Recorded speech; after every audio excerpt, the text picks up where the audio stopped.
ژنان و پیاوانی تێکۆشەر ئازادی خوازان. خاڵی بەهێزی پێشمەرگەی کۆمەڵا کە خەریکین لە ڕۆژی ڕێزلێگرتنی نزیک دەبینەوە لە دیسیپلین و ئینزبات پەزیری لە ڕێبەری حزبی و ڕێکخراوەی خۆیدا باوەڕی کوڵ و پتە بە سۆسیالیزمی زانستی، خۆشەویستی زەحمەتکێشان و دوژمنایەتی کوڵی لەگەڵ چاوسانەوە و ئستبدادایە.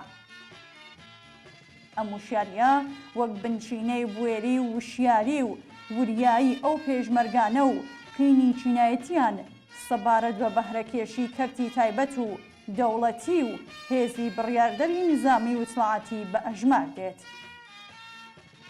بەم هۆیەوە بوو کە پێشمەرگەکانی کۆمەڵا تەنیا جنگاوەرانێکی دوژمنشکێنی نظامی نەبوون، بەڵکو وەک هێزێکی کۆمۆنیست لە پاڵ چالاکیە نظامیە بەهەیبەتەکانیاندا کردداری وشیارانە و ڕێکخراوەیەشیان بەرەو پێش دەبرد.